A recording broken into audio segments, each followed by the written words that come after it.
Vous écoutez WBCQ, diffusant la radio World's Last Chance depuis Monticello, Maine, USA.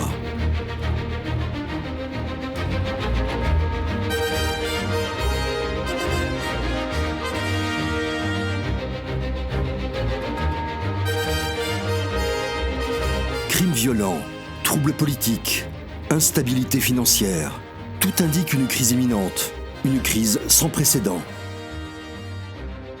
Réglez votre fréquence sur Radio World's Last Chance pour découvrir comment vous préparer spirituellement à ce qui nous attend. Radio WLC prépare un peuple pour le retour très proche du Sauveur.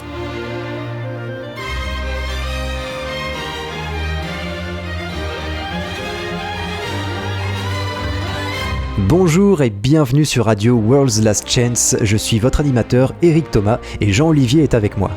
Bonjour amis auditeurs, merci de nous faire participer à votre journée. Je suis très enthousiasmé par l'émission d'aujourd'hui. C'est un sujet dont nous avons déjà parlé à plusieurs reprises, mais nous n'avons jamais vraiment abordé les détails. Nous n'avons jamais consacré un programme entier à ce sujet. Je vous le garantis, si c'est la première fois que vous entendez parler de ce sujet, vous allez être choqués. Eh bien, mets le frein à main un instant, juste assez longtemps pour que je puisse expliquer à nos nouveaux auditeurs une autre chose qui pourrait être nouvelle pour eux. Sur Radio WLC, nous préférons utiliser le véritable nom du Père Céleste qui est Yahuwah, ou Yah en forme courte, l'un ou l'autre. Le nom du Fils, qui signifie Yahuwah sauve, est Yahushua.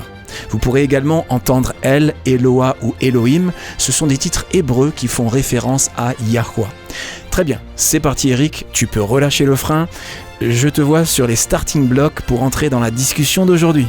Très bien.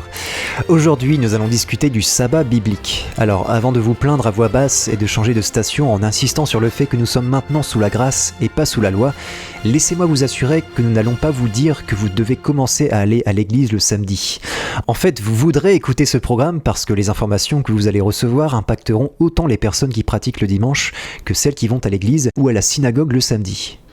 Et j'ajouterai, cela impacte même ceux qui vont à la mosquée le vendredi pour prier. Nous allons vous présenter des informations qui, si vous n'avez jamais entendu parler de ce sujet avant, vont probablement vous choquer. Je vous demande simplement de nous écouter patiemment. Nous ne demandons jamais à quiconque de nous croire sur parole, et nous n'allons pas commencer maintenant. Nous allons seulement présenter le sujet, et ensuite, c'est à vous d'aller l'étudier par vous-même. Et n'oubliez pas de remettre d'abord votre volonté à Yah et de lui demander de vous convaincre de ce qu'est la vérité. Pour une complète transparence, je tiens à dire d'emblée qu'à WLC, nous croyons que la loi divine est éternellement valable, toujours en vigueur. Cela signifie que la loi des 10 commandements a été donnée pour tous les hommes, pas seulement pour les Juifs avant la mort du Christ à la croix. Ça signifie également que le 4e commandement, le commandement qui nous dit « Souviens-toi du jour du sabbat pour le sanctifier » est toujours en vigueur. Mais ce n'est pas de cela que nous allons discuter aujourd'hui. En fait, ce que nous allons partager avec vous, comme Eric l'a souligné il y a un instant, s'applique à tous ceux qui adorent Yahweh, qu'ils aillent à l'église ou à la synagogue le samedi ou le dimanche. Ce dont nous parlons, c'est du calendrier. Saviez-vous que Yahweh a en fait établi un calendrier à la création ? C'est ce qu'il a fait. Et ce calendrier est très différent du calendrier moderne du pape Grégoire XIII. As-tu entendu parler, Eric, de Zecharia Sitchin ? Non, ça ne me dit rien. Eh bien, il est mort en 2010, mais tout au long de la deuxième partie du XXe siècle, il était en quelque sorte un expert du cunéiforme sumérien, la plus ancienne langue écrite sur Terre. À partir de ses traductions des anciens écrits sumériens encore existants, il a élaboré plusieurs théories intéressantes sur la façon dont la vie sur Terre a commencé, ou du moins ce que les Sumériens en croyaient. Quoi qu'il en soit, il a fait un jour un commentaire si perspicace, si précis que j'aimerais commencer notre discussion d'aujourd'hui en lisant ce qu'il a exprimé. Il a dit, je cite, « L'idée que le calendrier aurait été conçu par et pour les agriculteurs pour savoir quand semer et quand récolter a été considérée comme allant de soi pendant trop longtemps.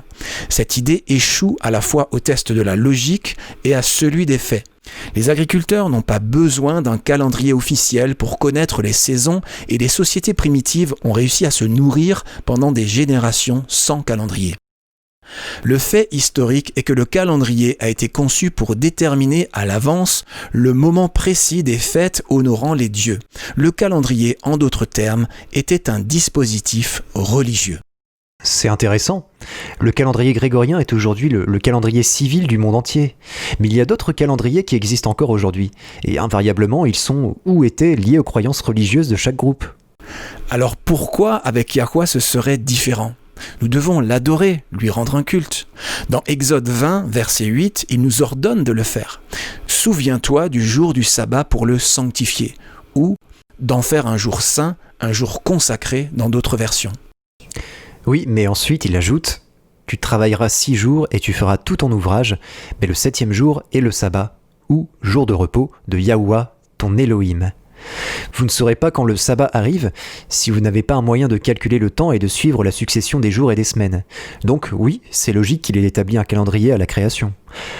Alors, allons-y, expliquons aux auditeurs comment ça marche. Eh bien, il ne s'agit pas seulement du sabbat du 7e jour. Je n'ai pas l'intention de perdre nos auditeurs qui pratiquent le culte le dimanche, parce que cette information vous concerne aussi, chers amis. Quelle est la principale raison, diriez-vous, pour laquelle les gens font leur culte le dimanche ? J'ai demandé ça à une amie une fois et elle a juste haussé les épaules et dit « C'est le moment où l'on va à l'église ». Oui, mais l'église peut avoir lieu n'importe quel autre jour. Pourquoi l'église se tient-elle le dimanche ? Et ne dites pas parce que c'est le week-end. C'est le week-end précisément parce que les chrétiens vont à l'église le dimanche depuis des siècles. Alors, encore une fois, pourquoi le dimanche précisément ? Pourquoi pas le mardi ou le jeudi ? Eh bien, théologiquement, la raison invoquée est que les chrétiens célèbrent et se souviennent de la résurrection du Christ ce jour-là. C'est ça. Beaucoup de suppositions, d'hypothèses ont été soutenues jusqu'à ce jour et depuis longtemps dans le christianisme. Les protestants qui célèbrent leur culte le samedi croient que puisque le samedi est le dernier jour de la semaine moderne de 7 jours, il doit être le véritable sabbat du 7e jour. Les catholiques, les orthodoxes et la plupart des autres chrétiens font la même supposition. C'est la raison pour laquelle ils célèbrent le dimanche. Car si samedi est le 7e jour de la semaine, alors dimanche est le premier jour de la semaine et par conséquent le jour de la résurrection de Christ. C'est du moins ce qu'on suppose. C'est du moins ce qu'on suppose. La vérité, et cela peut être choquant pour beaucoup d'entre vous qui nous écoutez, la vérité est que samedi n'est pas en fait le sabbat du 7e jour de l'Écriture. Ce qui signifie que dimanche n'est pas le jour où Yahushua est ressuscité. C'est un point crucial. Si vous croyez, comme nous le croyons à WLC, qu'il est important de célébrer votre culte, d'adorer à un jour précis et spécifique établi par Yah, vous ne pouvez pas trouver ce jour en utilisant le calendrier papal. Et même si vous ne croyez pas que vous devez pratiquer votre culte au sabbat du 7e jour, si vous faites partie de la majorité des chrétiens qui pratiquent leur culte le dimanche parce que c'est le jour de la résurrection du Christ, eh bien cela vous concerne aussi. En fait, le dimanche n'est pas le jour de la résurrection de Yahushua, pas plus que le samedi n'est le véritable sabbat biblique. S'il est important de célébrer un jour précis, il est absolument nécessaire d'utiliser le bon calendrier pour compter jusqu'à ce jour précis. Une illustration que j'aime utiliser, c'est « Disons que je t'invite à dîner chez moi. Je te dis « Tu ne peux pas la manquer, c'est la 7e maison sur la droite. » Quelle serait ta réponse ? Bien, quelle rue ? Ça ne me sert à rien de commencer à compter jusqu'à 7 si je ne suis pas dans la bonne rue. Exactement. Et c'est pourquoi il est important d'utiliser la bonne méthode de calcul du temps pour le jour de culte. Sans le calendrier biblique, vous ne pouvez pas compter jusqu'au sabbat du 7e jour, et vous ne pouvez même pas trouver le vrai jour de la résurrection de Yahushua. Parlons un peu des calendriers, un instant. Je pense que c'est quelque chose que la majorité d'entre nous prend juste pour acquis. À moins que vous ne viviez dans un pays qui utilise un calendrier différent pour des raisons religieuses ou les fêtes nationales, nous avons tous grandi en considérant la méthode grégorienne de calcul du temps comme acquise. Mais il y a différentes façons de calculer le temps, n'est-ce pas ? Il y en a plein. En fait, les anciens Égyptiens utilisaient ce qu'on appelle un calendrier sidéral. Celui-ci permettait de suivre le temps grâce à la position de certaines étoiles. La plupart des calendriers, cependant, utilisent le soleil ou la lune, ou une combinaison des deux pour calculer le temps. Même les Égyptiens ont fini par adopter cette pratique, n'est-ce pas ? Oui. En fait, ils ont été les premiers à utiliser un calendrier strictement solaire pour calculer le temps. La plupart des cultures anciennes utilisaient un calendrier lunisolaire, parce que c'était le calendrier originel établi à la création. Pour que tout soit bien clair, parlons de ces différents types de calendriers, un instant. Absolument. Le mouvement combiné du soleil, de la lune et des étoiles est la seule mesure précise du temps. Même avec les horloges atomiques modernes, le temps est toujours mesuré par les cycles des corps célestes. Les jours et les années sont toujours mesurés par la rotation de la lumière telle que vue depuis la Terre. Commençons par le calendrier solaire. C'est celui que nous connaissons tous le mieux, car notre calendrier civil moderne est un calendrier solaire. Une année solaire est le temps qu'il faut au Soleil pour revenir à la même position dans le cycle des saisons, tel qu'observé sur Terre. C'est pourquoi les anciens mettaient tant l'accent sur les équinoxes de printemps et d'automne, le moment de l'année où le jour a exactement la même longueur que la nuit, et les solstices où le jour est le plus long en été et le plus court en hiver. Encore une fois, notre calendrier civil moderne conçu par le jésuite Christophorus Clavius à la demande du pape Grégoire XIII est un calendrier solaire. Un autre type de calendrier utilisé par une grande partie du monde pour leurs observances religieuses est le calendrier strictement lunaire. Le calendrier musulman est un calendrier strictement lunaire. C'est pourquoi le ramadan revient en arrière dans l'année en quelque sorte au fil des ans.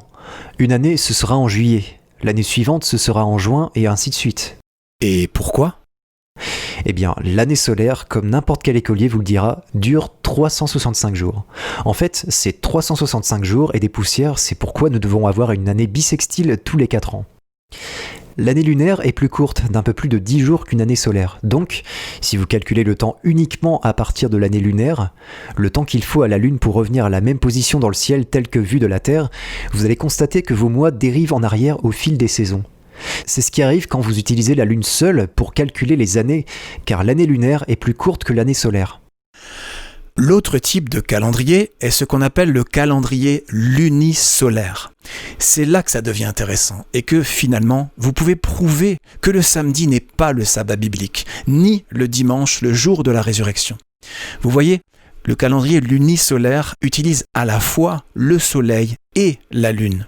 Le soleil est utilisé pour le calcul des années, ça permet de garder le calendrier bien ancré aux saisons appropriées. Sinon, dans l'hémisphère nord, au lieu d'avoir un juillet chaud et un janvier froid, vous auriez un juillet froid et un janvier chaud. Ça ne ferait que changer, sans arrêt. C'est ça. Ce serait gênant, non ?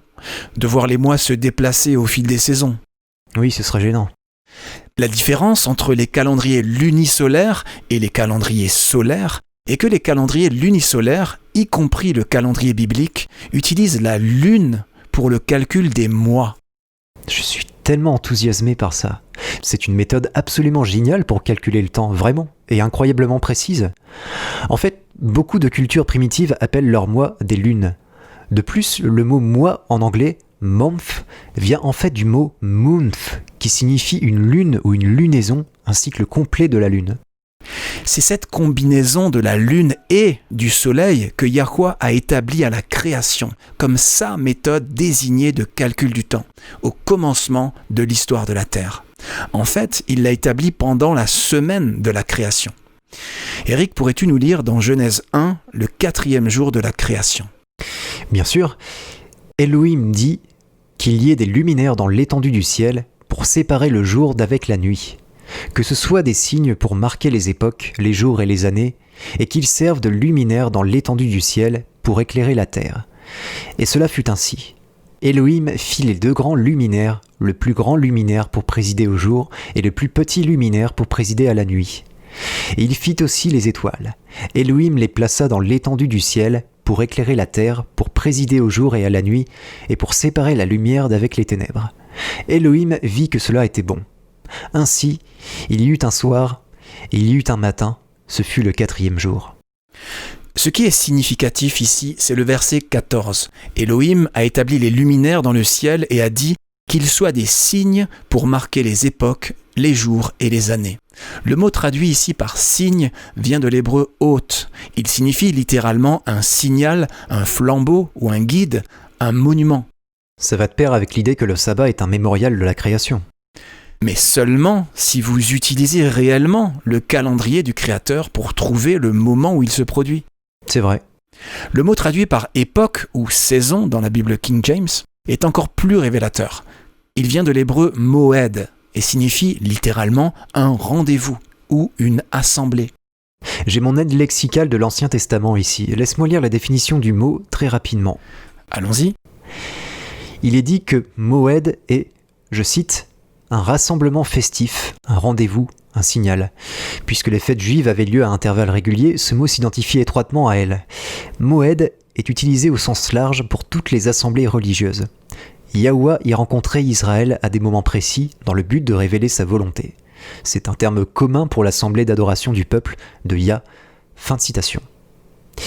Nous y voilà, en plein milieu de la semaine de la création, Yah a tenu à déclarer que le soleil et la lune ont un travail à faire, et que ce travail consiste à établir les temps pour les assemblées d'adoration de son peuple. Nous revenons dans un instant pour en parler plus en détail. Nous expliquerons aussi comment utiliser le soleil et la lune pour calculer le sabbat et le vrai jour de la résurrection de Yahushua. Le désir de tout chrétien depuis Yahushua est de le voir revenir sur les nuées de gloire. Depuis près de 2000 ans, les croyants vivent et meurent dans l'espoir du retour du Sauveur. Malheureusement, beaucoup ont commencé à perdre espoir. Les prophéties de Daniel, cependant, révèlent où nous sommes dans le cours de l'histoire. Daniel 12 fournit en fait une chronologie des derniers événements. Il ne s'agit pas seulement d'un compte-rendu de l'histoire passée. Il révèle que nous vivons aujourd'hui même dans le temps de détresse. Si vous souhaitez en savoir plus sur cette passionnante prophétie, visitez notre site web worldslastchance.com et lisez nos nombreux articles sur la prophétie biblique. L'avenir n'a pas besoin d'être un mystère pour vous. Le ciel veut que vous sachiez ce qu'il va bientôt arriver sur la terre pour que vous soyez prêts. Rendez-vous sur worldslastchance.com. Ces dernières années, un enseignement surprenant s'est répandu dans la chrétienté. De nombreux croyants sincères ont commencé à se demander si l'apôtre Paul était un vrai disciple de Yahushua ou un apostat. Si Paul était vraiment un apostat, les ramifications en seraient énormes. La théologie chrétienne est largement basée sur les écrits de Paul. Pour une analyse approfondie de la question de savoir si Paul était ou non un apostat, recherchez l'article Paul, faux prophète ou vrai apôtre sur notre site web worldslastchance.com. Encore une fois, c'est Paul, faux prophète ou vrai apôtre sur worldslastchance.com.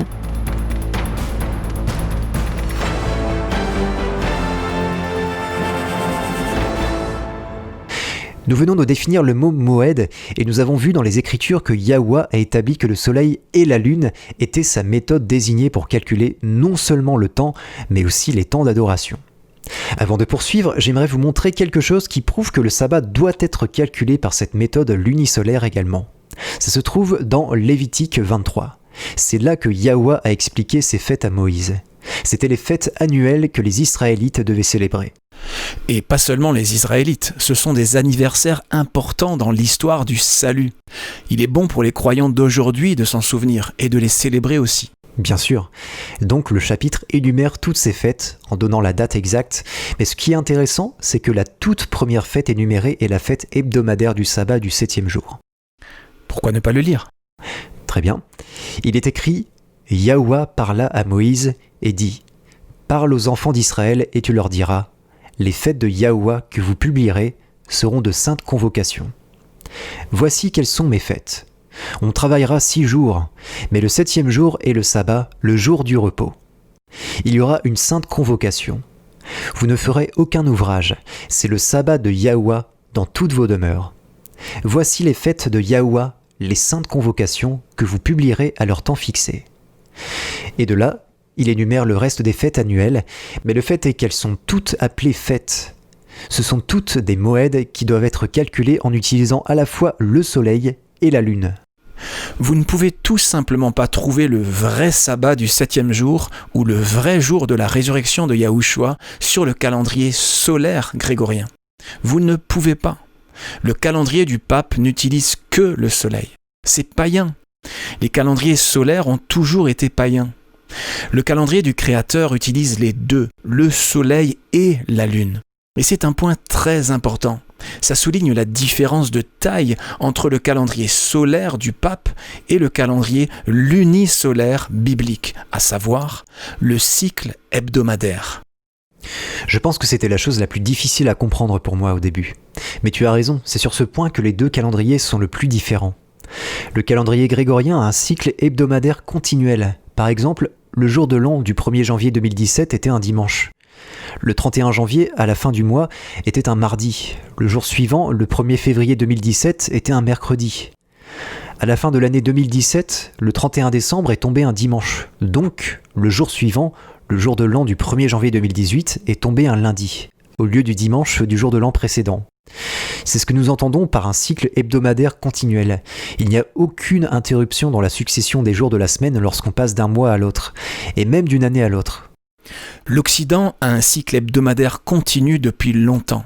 Même en 1582, lorsque le pape Grégoire a introduit son nouveau calendrier, le jeudi 4 octobre a été immédiatement suivi par le vendredi 15 octobre.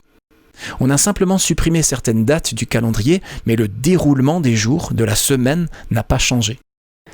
Ça signifie qu'une lunaison ou un mois sur le calendrier comportera 29 jours. La lunaison suivante ou le mois suivant sur le calendrier aura 30 jours. La troisième lunaison ou le troisième mois sur le calendrier aura de nouveau 29 jours et ainsi de suite. Chaque mois commence par le jour que l'Écriture appelle le jour de la nouvelle lune. C'était le premier jour du mois. Le deuxième jour du mois correspondait au premier jour de la semaine. C'est comme si, pour vous aider à vous le représenter, vous regardiez dans une grille du calendrier moderne un mois qui commence le dernier jour de la semaine. C'est comme ça que les mois du calendrier biblique commençaient toujours. Le premier jour était toujours le jour de la nouvelle lune et il s'alignait pour le reste du mois avec le sabbat du 7e jour. Le deuxième jour de chaque mois s'alignait pour le reste de la lunaison avec le premier jour de la semaine. C'est ça la différence. Oui, et c'est là que ça devient bizarre pour notre culture contemporaine. Ou du moins plus difficile à comprendre. Chaque mois, le cycle des semaines, le cycle hebdomadaire recommence. Il n'y avait pas de cycle hebdomadaire continu.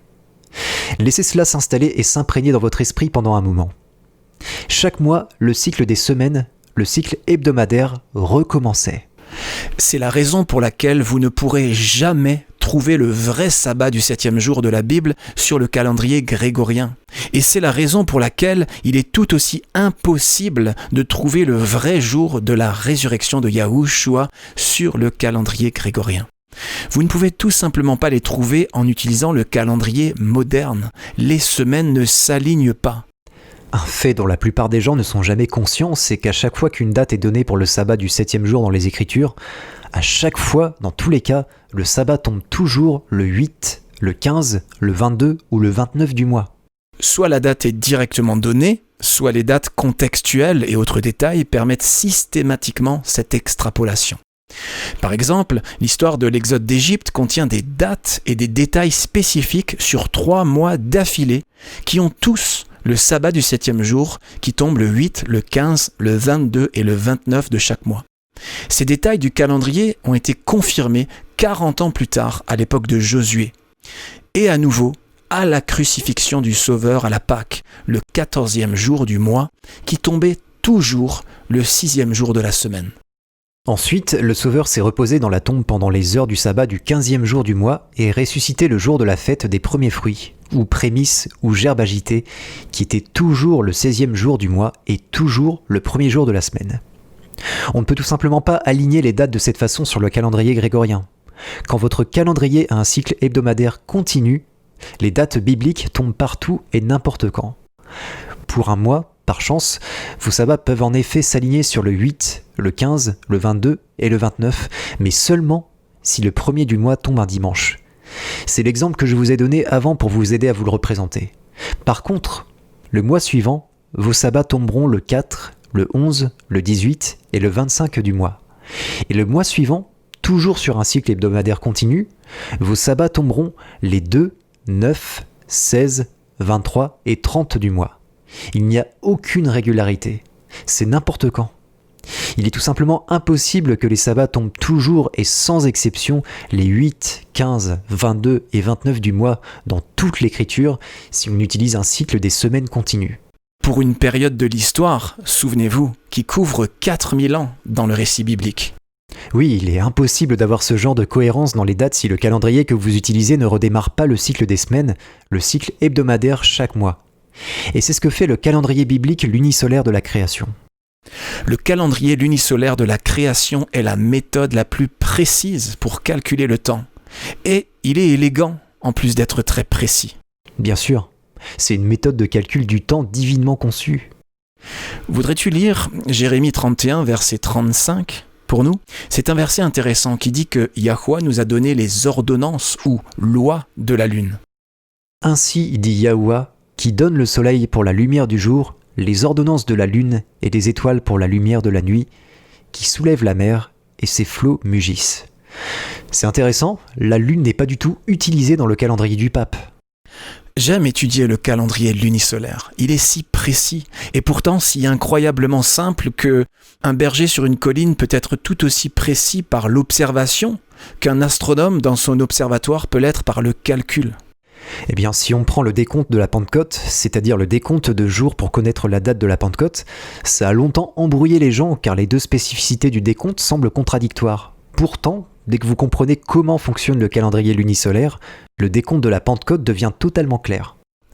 Il est évident, chers auditeurs, que nous ne pouvons pas tout expliquer sur le calendrier biblique, sur toutes les preuves bibliques et les principes astronomiques impliqués dans le peu de temps dont nous disposons ici. Il s'agit simplement d'une introduction au sujet. Nous prévoyons d'autres épisodes à l'avenir, mais encore une fois, vous allez devoir étudier cela par vous-même. Consultez notre site web, nous avons beaucoup d'articles sur le calendrier biblique. Vous pouvez même les imprimer pour les partager avec vos amis et votre famille. Ou si vous voulez partager avec quelqu'un qui a une liseuse électronique, il y a un livre appelé Calendar Fraud, ou La fraude du calendrier sur Amazon, qui contient beaucoup de documentation historique sur le calendrier biblique. Il est uniquement en anglais, mais il peut servir de point de départ pour des recherches plus approfondies. Vous pouvez aussi regarder nos vidéos sur notre chaîne YouTube, WLC French Video. Vous y trouverez beaucoup d'informations. Tu as fait beaucoup de recherches historiques sur ce sujet toi-même, Jean. Avant que le temps nous manque, est-ce que tu peux répondre à une question ? Laquelle ? Eh bien, tout à l'heure, nous avons parlé du fait que les gens supposent que, puisque le samedi est le 7e jour de notre semaine moderne, ce doit être le sabbat de la Bible.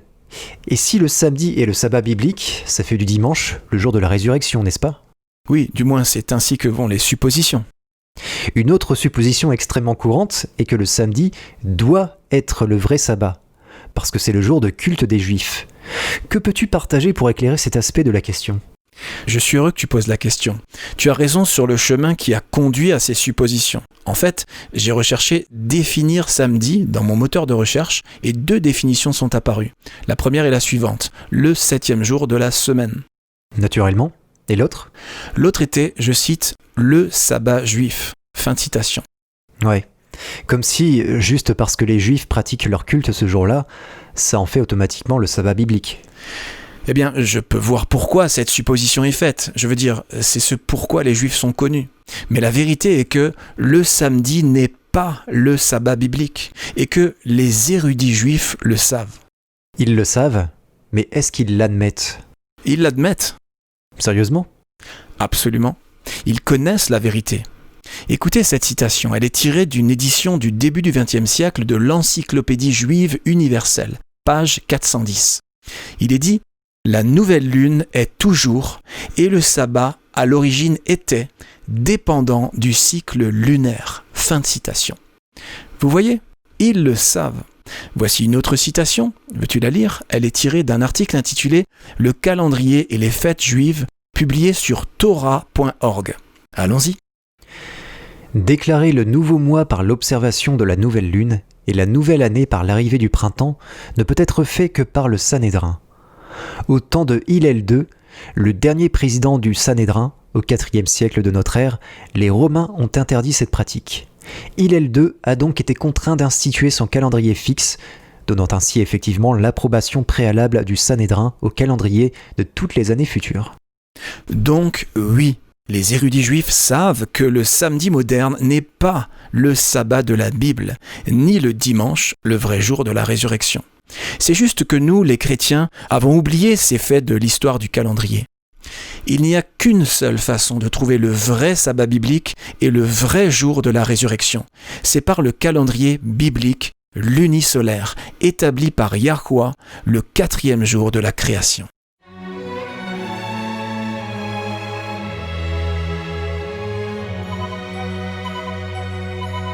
Vous écoutez la radio World's Last Chance sur WBCQ à 9330 kHz sur la bande des 31 mètres. Radio World's Last Chance prépare un peuple pour le retour très proche du Sauveur.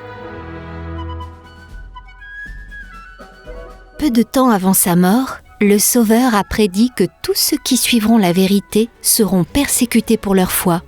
Le livre de l'Apocalypse révèle également que dans un avenir proche, des lois créées par l'homme chercheront à usurper la loi divine.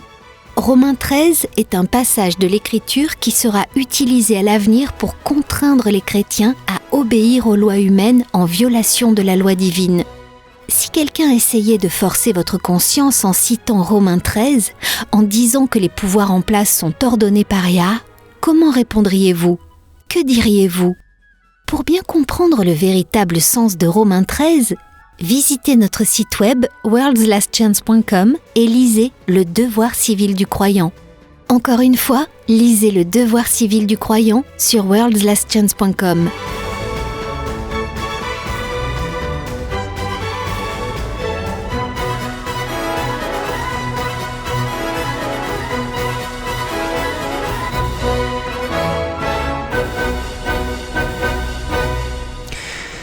La question d'aujourd'hui pour notre courrier des auditeurs de WLC nous vient d'Inde. Roshan Dubashi écrit « Chers frères, salutations dans le nom bien-aimé de Yahushua. Pourriez-vous expliquer ce que Paul veut dire dans Galates 6 quand il dit que l'on ne se moque pas de Yah ? Je trouve cela déroutant. » C'est une bonne question. Commençons par lire le passage de Galates auquel Roshan fait référence. Est-ce que tu l'as ? Presque, oui. Galates 6, verset 7. Lisons-le dans son contexte. Allons-y, lisons jusqu'au verset 10. Très bien. Il est écrit « Ne vous y trompez pas, on ne se moque pas de Yah. Ce qu'un homme aura semé, il le moissonnera aussi. Celui qui sème pour sa chair moissonnera de la chair de la corruption, mais celui qui sème pour l'esprit moissonnera de l'esprit la vie éternelle. Ne nous lassons pas de faire le bien, car nous moissonnerons au temps convenable, si nous ne nous relâchons pas. Ainsi donc, pendant que nous en avons l'occasion, pratiquons le bien envers tous, et surtout envers les frères en la foi. » C'est une utilisation intéressante et plutôt ancienne du verbe « se moquer ».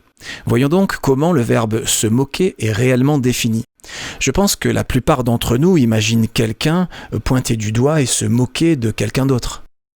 Oui, c'est un peu la définition que j'ai du verbe « se moquer », comme dans le mot « moquerie », tourner en dérision quelqu'un ou quelque chose. Mais la définition du mot « se moquer » ne se limite pas à la dérision. Elle peut aussi signifier traiter quelqu'un avec ridicule, voire mépris. Ça peut même inclure le fait d'agir, de marcher ou de parler de façon exagérée dans le but de se moquer de quelqu'un. Il est intéressant de noter qu'une ancienne définition du mot inclut le sens de faux ou de contrefaçon, voire d'imitation de la réalité. Donc, laquelle de ces définitions est utilisée dans Galates 6 ? Je pense qu'elles correspondent toutes. Il y a bien sûr la moquerie flagrante. Le psaume 14:1 dit « L'insensé dit en son cœur, il n'y a point d'Élohim ». Un moment évident où Yahweh a été clairement moqué, raillé, a été pendant le procès la flagellation et la crucifixion de Yahushua. En fait, Matthieu 27 rapporte certains des commentaires moqueurs qu'ils ont utilisés pour le narguer. Les versets 39 et 40 disent, je cite, « Les passants l'injuriaient et secouaient la tête en disant « Toi qui détruis le temple et qui le rebâtis en 3 jours, sauve-toi toi-même. Si tu es le fils de Yah, descends de la croix. » Fin de citation. Donc, évidemment, c'est là un exemple clair de parole moqueuse. Mais comment les croyants d'aujourd'hui se moquent-ils de Yah ? La plupart d'entre nous ne vont pas secouer leur poing vers le ciel et dire « Prouve que tu existes ». Je crois que la façon la plus courante dont nous nous moquons du Père est par la façon dont nous vivons notre vie. L'analogie des semailles et de la récolte se retrouve partout dans les Écritures. Lisons par exemple Proverbe 22, verset 8.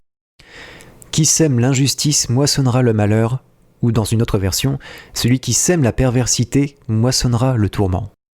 C'est un principe de la vie. On récolte ce qu'on a semé. C'est pourquoi nous devons tous bien faire attention à ce que nous semons. Tournons-nous vers Osée 10 et lisons les versets 12 et 13. Ils présentent un contraste saisissant entre semer ce qui est bon et semer ce qui est mauvais. Très bien.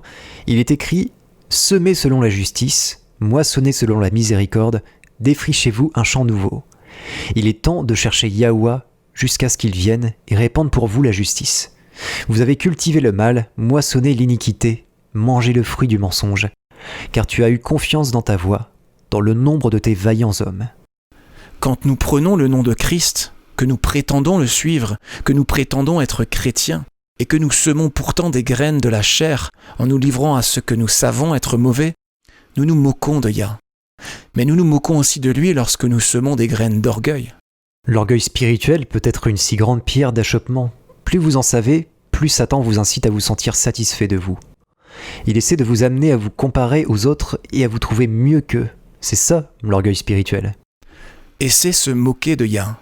Tout ce qui prive Yahuwah de la gloire qui lui est due se moque essentiellement de lui. Et le fait d'être irrévérencieux, de faire des blagues sur des sujets spirituels. Absolument. Je suis sûr aussi que l'utilisation du nom de Yah ou Dieu en pensant à lui comme un juron est identique à se moquer de lui, voire pire. En effet. Mais nous pouvons aussi nous moquer de lui par notre négligence envers lui et sa parole. Je pense qu'il y a une autre façon encore de se moquer de Yahuwah, et c'est quand quelqu'un se moque de vous ou vous ridiculise pour votre foi ou vos croyances. Excellent point. C'est ainsi que Yahuwah a été moqué dans la personne de Yahushua et des apôtres. Ça peut être vraiment difficile à supporter. Aucun d'entre nous n'aime qu'on se moque de lui. Je voudrais juste encourager tous ceux qui nous écoutent, si c'est le cas, si c'est ce qui vous arrive, remettez tout dans les mains de Yahuwah. Il connaît toutes choses. Il vous donnera la force de vous élever au-dessus de tout ça. Je suis heureux que tu le soulignes, Eric. Le mal essaiera toujours de descendre la justice. Le diable sait qu'il nous est difficile d'accepter les ricanements à notre encontre. Ça l'est. C'est là où Pierre a échoué. Quand ils lui ont demandé au procès de Yahushua s'il était un des disciples de Christ, il ne voulait pas être identifié avec lui. Il a donc nié connaître Yahushua. Alors que faisons-nous si le Saint-Esprit nous convainc de nous être moqués de Yah ? D'abord, ne vous découragez pas. Si votre cœur est encore assez impressionnable pour se sentir coupable, ça signifie qu'il n'est pas tellement endurci qu'il ne pourrait plus se repentir. Quand on y pense, la culpabilité est vraiment une invitation à se rapprocher de Yah, pour qu'il puisse nous pardonner et nous recréer à son image. 1 Jean 1,9 Si nous confessons nos péchés, il est fidèle et juste pour nous les pardonner et pour nous purifier de toute iniquité. Il n'est pas trop tard pour demander pardon, les amis. Lorsque nous sommes pardonnés, les mérites de Yahushua nous couvrent et nous nous tenons devant le Père comme si nous n'avions jamais péché. Et ce qui est vraiment beau, c'est qu'il ne s'arrête pas là. Notre Créateur est aussi notre recréateur. Quand nous venons à lui dans la repentance et l'abandon de soi, quand nous le laissons écrire sa loi sur nos cœurs, il nous recrée à l'image divine. C'est une merveilleuse transaction qui devrait donner de l'espoir à chacun d'entre nous. Stormy Omartian est une auteure chrétienne. Dans l'un de ses livres, elle a écrit, je cite, « Il ne s'agit pas de trouver des moyens d'éviter le jugement de Dieu et de se sentir comme un raté si on ne fait pas tout parfaitement. Il s'agit de faire pleinement l'expérience de l'amour de Dieu et de le laisser vous perfectionner. Il ne s'agit pas d'être quelqu'un que l'on n'est pas. Il s'agit de devenir ce que vous êtes vraiment. » Fin de citation. Il y a donc toujours de l'espoir, parce que Yahuwah nous aime toujours.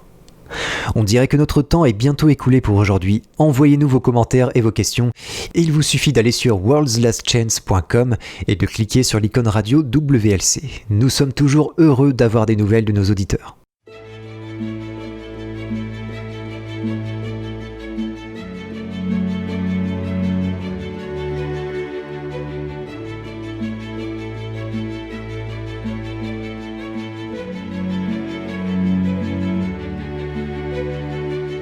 L'une des expériences les plus difficiles à vivre est de perdre un être cher dans la mort.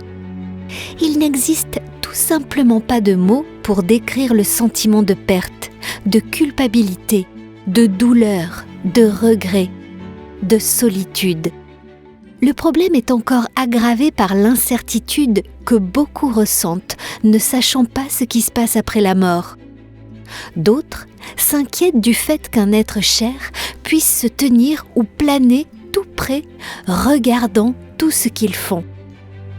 Yahuwah ne nous a pas laissés dans l'ignorance de ce qui se passe après la mort, et la vérité est très réconfortante. Si vous voulez savoir ce que la Bible enseigne sur la mort, regardez la vidéo Repose en paix sur worldslastchance.com ou recherchez-la sur YouTube. Encore une fois, c'est Repose en paix sur worldslastchance.com.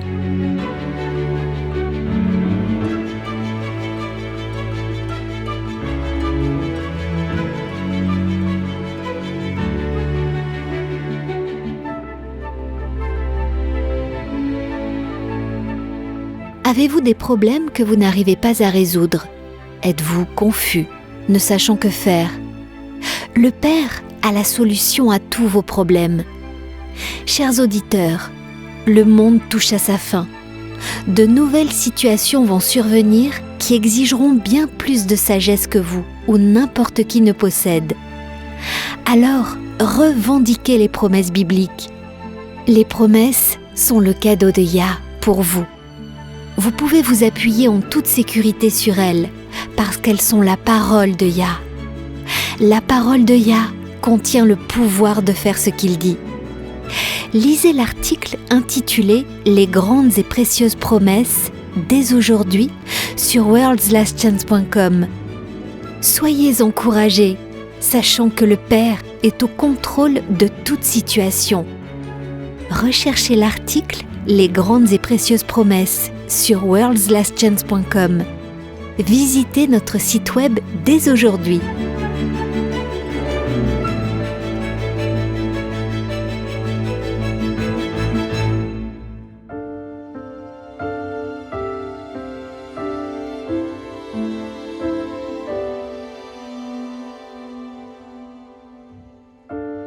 Vous écoutez Élise Blanc pour votre promesse quotidienne de la parole de Yah.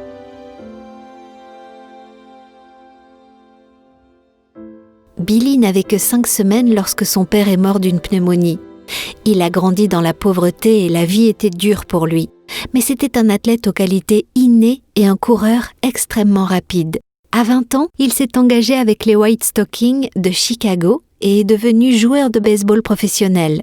Il était populaire auprès des fans, mais son statut d'athlète professionnel n'est pas ce dont on se souvient le mieux à son sujet.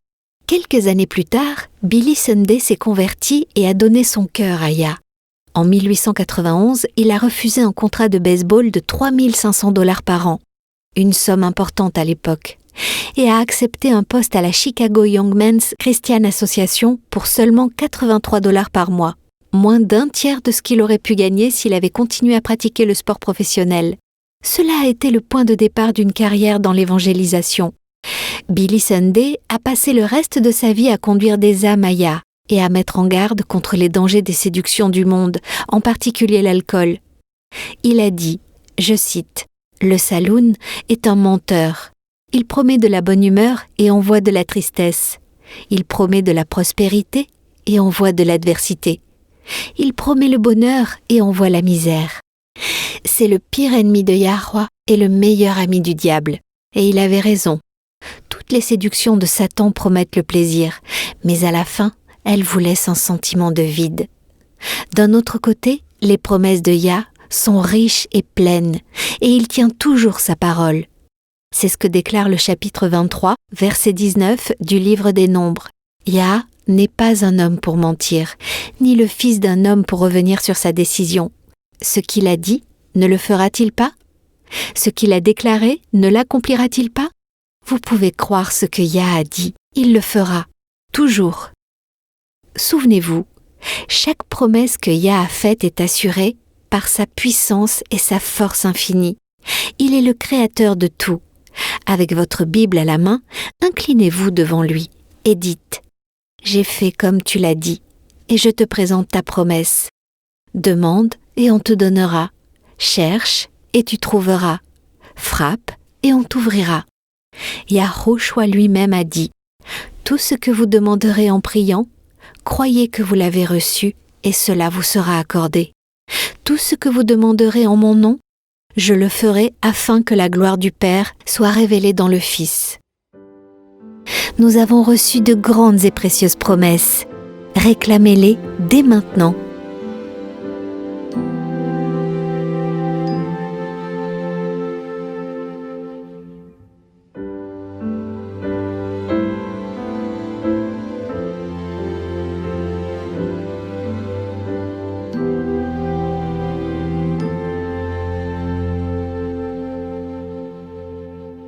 Tu sais, le temps est un concept assez étrange. Je ne suis pas un scientifique qui passe ses heures à essayer de trouver une explication au temps.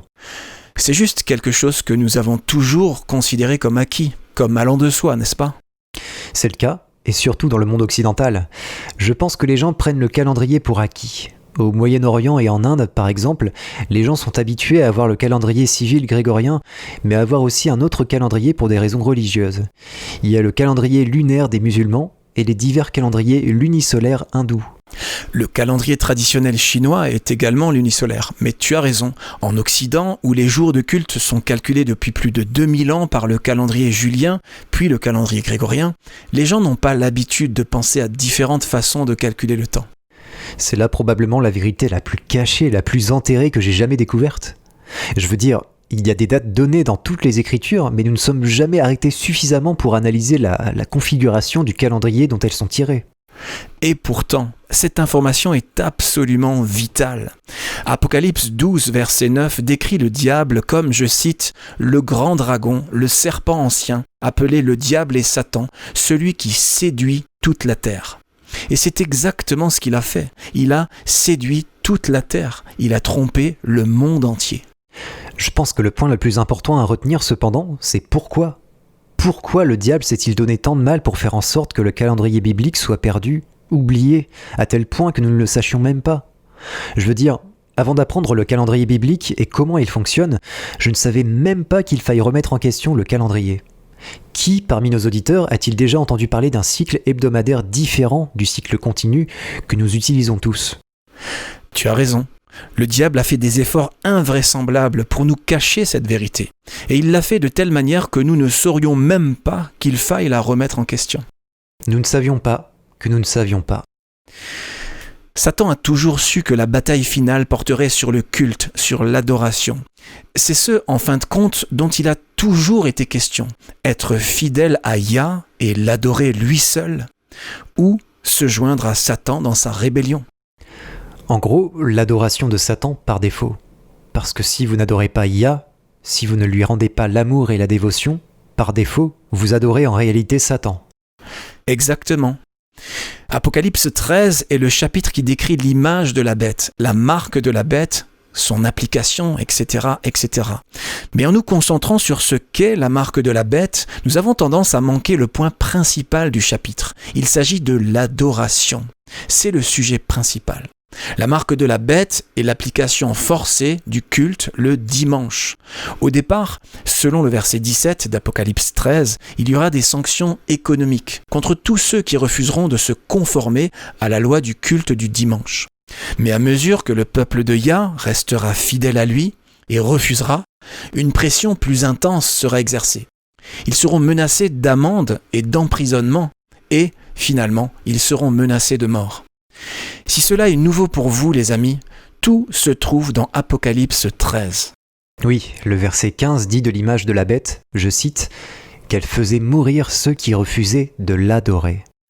C'est pourquoi Satan a travaillé si dur pour cacher aux gens la connaissance du vrai sabbat. C'est en fait très enthousiasmant quand on y pense. Cette vérité a été enterrée pendant des siècles sous les décombres de l'ignorance, des suppositions et des traditions papales. Et maintenant que la vérité est restaurée, nous avons l'occasion d'honorer Yah en revenant au vrai sabbat. C'est passionnant, non ? Nous avons la chance de coopérer avec Yahuwah pour apporter la vérité au monde. C'est vraiment passionnant. Cette restauration de la vérité à la fin des temps est même décrite dans Ésaïe 58. Allons-y, lisons les versets 12 à 14. Très bien. Il est écrit « Les tiens rebâtiront sur d'anciennes ruines, tu relèveras les fondements antiques, on t'appellera réparateur des brèches, celui qui restaure les chemins, qui rend le pays habitable. Si tu retiens ton pied pendant le sabbat, pour ne pas faire ta volonté en mon saint jour, si tu fais du sabbat tes délices, pour sanctifier Yahuwah en le glorifiant, et si tu l'honores en ne suivant point tes voies, en ne te livrant pas à tes penchants et à de vains discours, alors tu mettras ton plaisir en Yahuwah, et je te ferai monter sur les hauteurs du pays, je te ferai jouir de l'héritage de Jacob, ton père, car la bouche de Yahuwah a parlé. » Dans les temps anciens, lorsqu'un roi voyageait dans son royaume, il se faisait précéder par ses ouvriers. Il remplissait les fossés et aplanissait les bosses de terre pour que le roi puisse se déplacer en douceur et confortablement. Eh bien, notre roi vient aussi. Cette restauration de la vérité, c'est restaurer les chemins. Nous relevons des fondements antiques. Il y a eu une brèche dans la loi de Yah. Des gens ont prétendu que le 4e commandement n'est plus valable, plus en vigueur. Mais il l'est toujours. Il l'est vraiment, les amis. Et en fait, Ésaïe 66 contient une prophétie de la nouvelle terre. Ce passage fascinant révèle que non seulement le sabbat du 7e jour sera gardé dans l'éternité, mais qu'il sera calculé par le calendrier biblique. Peux-tu le lire pour nous ? Bien sûr, je l'ai juste ici. Il est écrit « Car comme les nouveaux cieux et la nouvelle terre que je vais créer subsisteront devant moi, dit Yahweh, ainsi subsisteront votre postérité et votre nom. À chaque nouvelle lune et à chaque sabbat, toute chair viendra se prosterner devant moi, dit Yahweh. » Sur le calendrier solaire du pape, les nouvelles lunes n'existent même pas. Et si vous ne pouvez pas les trouver, vous ne pouvez pas adorer Yah à ces moments-là. C'est sérieux, mes amis. Voilà à quoi ça se résume. Qui a votre loyauté ? Qui allez-vous adorer ? Au Mont Carmel, Élie a dit au peuple « Jusqu'à quand clocherez-vous des deux côtés ?» N'entendez-vous pas l'exaspération dans sa voix ? Oh oui. Puis il simplifie le tout en disant « Si Yahweh est Dieu, allez après lui. Si c'est Baal, allez après lui. » Et le reste du verset se termine tristement par « Le peuple ne lui répondit rien. » Ce n'est pas le moment d'hésiter, les amis. C'est le moment de prendre une décision. C'est un grand sujet. Nous n'avons pu qu'en effleurer la surface, chers amis. Si c'est la première fois que vous rencontrez cette information, votre cerveau est peut-être en train de s'emballer. Pour vous, la décision est d'étudier davantage. Pour d'autres, qui l'ont étudié mais ont hésité à y obéir ou non, la décision est plus proche. Quelle est votre décision ? Suivrez-vous la vérité, quel qu'en soit le prix ? Yahushua a tout donné pour vous. Lui abandonnerez-vous votre volonté en retour ? Si Yahweh est Elohim, suivez-le, obéissez-lui et honorez-le. Mais si Baal, si le pape, si votre pasteur, prêtre, rabbin ou imam est l'autorité suprême, suivez-les.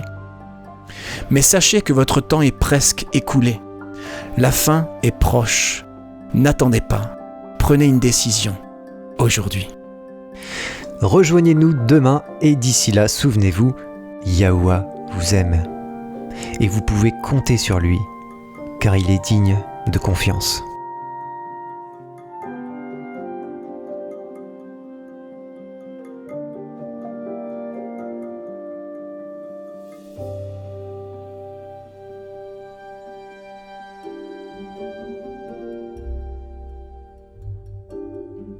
Vous étiez à l'écoute de Radio WLC. Cette émission, ainsi que les émissions précédentes de Radio WLC, sont disponibles en téléchargement sur notre site internet. Elles sont parfaitement appropriées pour être partagées avec des amis et pour des études bibliques. Elles sont également une ressource merveilleuse pour ceux qui adorent Yahweh, seuls, en famille ou en groupe à la maison. Si vous souhaitez écouter les émissions de Radio WLC, rendez-vous sur notre site internet à l'adresse worldslastchance.com. Cliquez sur l'icône Radio WLC en haut à droite de la page d'accueil. Cela vous permettra de télécharger les épisodes dans votre langue préférée. Vous trouverez également des articles et des vidéos disponibles en plusieurs langues. Rejoignez-nous demain pour un autre message rempli de vérité sur WBCQ à 9330 kHz sur la bande des 31 mètres. Radio World's Last Chance prépare un peuple pour le retour très proche du Sauveur.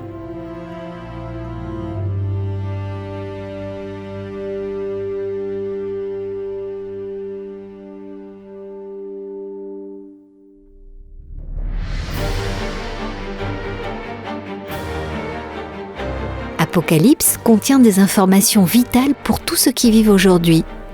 Les chapitres 8 et 9 sont particulièrement importants. Ils prédisent des événements cruciaux qui auront lieu dans un avenir proche. Ils sont décrits comme 7 trompettes. Quand ces 7 trompettes commenceront à sonner, nous saurons que nous sommes à quelques mois du retour de Yahushua. Pour en savoir plus, visitez notre site web worldslastchance.com. Nous avons beaucoup d'articles et de vidéos couvrant plusieurs aspects de ce sujet des plus importants. c'est sur worldslastchance.com. Visitez notre site dès aujourd'hui. Il ne reste plus beaucoup de temps.